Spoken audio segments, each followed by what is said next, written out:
Hello and welcome to this edition of the SFG Top Performance Podcast. Mike King and I will spend some time with you today on grain and feed. I'll start off with a little bit of grain news. Here we are, first part of August. It appears the trade feels that we will produce enough grain this fall to satisfy our needs. And with the condition of our export business, they might not be too far off. Corn sales have been pathetic. Brazil, who used to just raise a little bit of corn in their second season, their safrinha corn, now they're raising record yields down there and record production. And so they're filling the gap that we used to come in to in about June or July. And we were dominant corn sellers for 4 to 6 months. And now we're going to get squeezed down to where we may only have 3 months of sales opportunities later this year. So it's kind of crippled us a little bit on that aspect. Bean sales have held up relatively well. We're kind of into a lull right now. They're still buying beans out of Brazil and filling their needs there. But our new crop beans sales have been pretty good. We're very competitive when we get into the fall, this fall and into next spring. So that's where we're going to see some beans leave the country. The next USDA report will be Friday, August the 11th. There'll probably be both acre and yield adjustments taken there. There'll be some producer input, which prior to that it's just been pretty much NAS coming up with the numbers on their own merit. The final planning numbers from FSA should be available, although every year it seems like they drag that out and it becomes slower and slower. Meanwhile, the early August weather forecast is favorable with moderate temps and more rain chances. You know, we've kind of went through the hot spell, maybe for the summer. Let's hope so. August can throw us a curveball once in a while, but that July 10-day span there was pretty tough on some things. But since then, we've had a little bit of moisture. The temperatures have backed off, and even the people in the tougher areas in our trade area are starting to see some improvement in their crops. The national crop ratings are still low, almost record low if you look at them. And yet I think it's led a lot of people, including myself, to question whether they started out too low. And then when times got a little tougher, they were forced to take them lower. And yet it appears we're going to raise a decent crop on what you might say is record low crop ratings. So they don't match up. And boy, I wish there was a way we could fix that system. Maybe this will move that along a little faster with the USDA as they take a look at what's happened this past year. We can only trade the numbers that they throw out. And, you know, for quite a while there, it looked like things should be positive in the marketplace.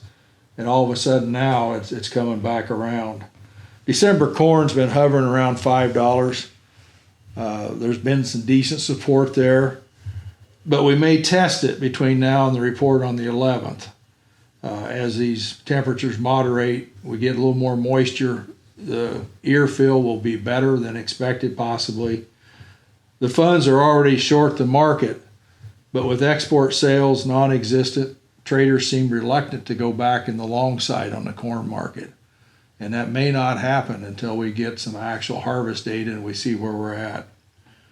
Meanwhile, November beans have been trading in the 1320, 1350 range. 13 has been a support area, but it can be taken out also if the USDA does not lower their yield estimates. If they stay in that 51.5 area, it's probably going to be tough to garner a lot of support unless we see tremendous sales while we're down here. The funds are already long. They've liquidated probably half their positions, but they've still got a fair amount of long positions in the beans. Traders by nature, they love the bean market. That's where they want to play. And so they're doing that again this year, just like always. And that can make for some volatility, and that'll could come to a head on the 11th. We don't used to have some quiet reports from the USDA. Seems like lately they all produce some fireworks at some point. So hang on maybe to your hat next Friday. I'll finish up by saying I think most of us in this area are looking at better yields than we expected 6 weeks ago. There's some areas of our trade that have had excellent rain all season. You get up into the Pleasantville, Milo, Indianola area. I've had guys tell me they've got their best crop that they've ever had, and they expect to harvest a record yield. You go down south, get closer to the Missouri border, those areas have had a tougher go at it, but they've had some rain of late, and they too are they're not looking at anywhere near a record yield, but they're going to have some respectable yields. And of course, the verdict is really out on these beans. If we get some more rain like we've had in the last 24 hours in the next 2-3 weeks, we could have potentially a fantastic bean crop. So with that, I'll turn it over to Mike, and he'll talk about some feed business. Okay, thank you, Mark. And good morning, everybody. Just want to kind of re-emphasize the creep feed thing again. As you know, calves are worth $3 a pound plus. And just a reminder, why does creep feed pay? Well, it takes 6 pounds of feed to put on a pound of gain. And so with today's price of creep feed, that's $1.11 versus $3. So we're starting to move creep feed. We're starting to rent creep feeders. And so we got some creep feeders left, guys, but it's first come, first serve. So let's make sure we get the creep feed out to the calves and get every pound you can. And even though the pastures have recovered a little bit, we still want to take pressure off of mama cow and keep her in good condition. So that's another reason for the creep feed. Just a reminder, we rent creep feeders. We get $2.50 a day. And we can deliver them to you if you don't have a way to pick them up. The next thing is that the last week of August, we're going to have a special on protein tubs and the Brigade stress tubs. And as a lot of you know, the Brigade tub is for new calves this fall or weaning calves. But I wanted to get it out to you guys before you get to chopping and get in the field. So during that week, you'll get $5 a tub off the regular cash price.